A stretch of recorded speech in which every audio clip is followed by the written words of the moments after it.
കേരളത്തിന്റെ ഫെഡറൽ അന്തസ്സും പാവപ്പെട്ടവന്റെ ആത്മാഭിമാനവും കേന്ദ്രത്തിലെ ബി.ജെ.പി. ഭരണകൂടത്തിന്റെ കാൽക്കൽ പണയം വെക്കാൻ തദ്ദേശ സ്വയംഭരണ വകുപ്പ് മന്ത്രി കെ.എം. ഷാജി നടത്തുന്ന ലജ്ജയില്ലാത്ത നീക്കങ്ങൾക്കെതിരെ സംസ്ഥാനത്തുടനീളം കനത്ത ജനരോഷമിരമ്പുകയാണ്.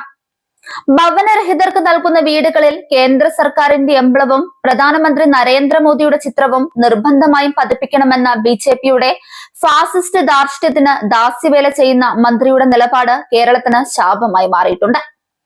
കേന്ദ്രം തരുന്ന ദാനം മുടങ്ങാതിരിക്കാൻ പാവപ്പെട്ടവന്റെ വീടിന്റെ ചുമരുകളിൽ മോദിയുടെ ചിത്രം ഒട്ടിക്കുന്നതിൽ തെറ്റില്ലെന്ന മന്ത്രി കെ.എം. ഷാജിയുടെ അടിമത്ത മനോഭാവം ലക്ഷക്കണക്കിന് വരുന്ന ജനങ്ങളോടുള്ള വെല്ലുവിളിയാണ്. പ്രധാനമന്ത്രി ആവാസ് യോജന എന്ന് പേരിട്ട് വിളിക്കുന്ന പദ്ധതിയുടെ പണം വേണമെങ്കിൽ മോദിയുടെ പടം വീടുകളുടെ ഉമ്മറത്ത് തൂക്കണമെന്ന ബി.ജെ.പിയുടെ നിബന്ധന തികഞ്ഞ രാഷ്ട്രീയ ശീലമാണ്.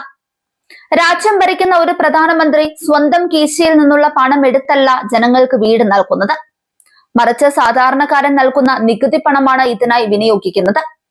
എന്നിട്ടും ആ ജനങ്ങളെ തങ്ങളുടെ ആശ്രിതരാക്കി മാറ്റാനും ആരെങ്കിലും ദാനം നൽകിയ വീടാണെന്ന പ്രതീതി ഉണ്ടാക്കാനും ബി.ജെ.പി. നടത്തുന്ന ഈ വില കുറഞ്ഞ പരസ്യക്കളി അന്തസ്സിന് നിരക്കാത്തതാണ്.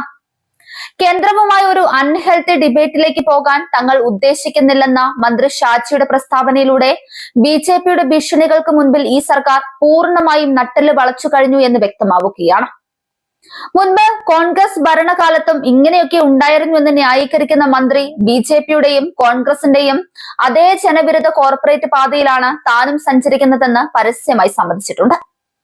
പാവപ്പെട്ടവന്റെ അന്തസ്സിനെ ചോദ്യം ചെയ്യാനും ഭവനരഹിതരുടെ നിസ്സഹായ അവസ്ഥയെ തങ്ങളുടെ രാഷ്ട്രീയ പരസ്യ പലകയാക്കി മാറ്റാനും ബി.ജെ.പിക്ക് എന്ത് അവകാശമാണുള്ളത്? ഫെഡറൽ സംവിധാനങ്ങളെ തകർത്ത് സംസ്ഥാനങ്ങളെ കടുത്ത സാമ്പത്തിക പ്രതിസന്ധിയിലാക്കുന്ന ബി.ജെ.പി. ഭരണകൂടം ജനങ്ങളുടെ ആത്മാഭിമാനത്തിന് മേൽ കുതിര കയറുന്നത് കേരളം വെച്ചു പൊറുപ്പിക്കില്ല.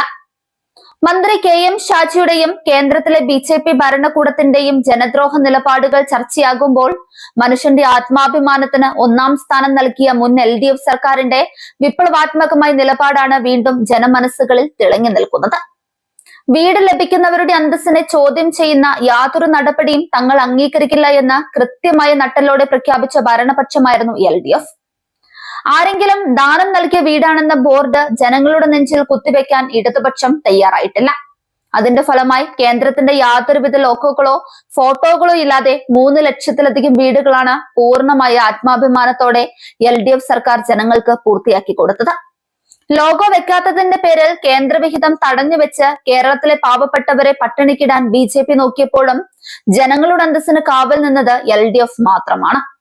മനുഷ്യന്റെ അന്തസ്സിനേക്കാൾ വലുതല്ല കേന്ദ്രത്തിന്റെ ഒരു ഫണ്ടുമെന്ന ഇടതുപക്ഷ സർക്കാരിന്റെ പ്രഖ്യാപനമാണ് ശരിയെന്ന് കാലം തെളിയിക്കുകയാണ്. ലോഗോ രാഷ്ട്രീയത്തിന്റെ പേരിൽ ജനങ്ങളെ ഭീഷണിപ്പെടുത്തുന്ന ബി.ജെ.പിക്കും അതിന് ഓശാന പാടുന്ന മന്ത്രി കെ.എം. ഷാജിക്കും കേരളത്തിലെ ജനങ്ങൾ വരും ദിവസങ്ങളിൽ ശക്തമായി മറുപടി നൽകുമെന്ന കാര്യത്തിൽ യാതൊരു സംശയവുമില്ല.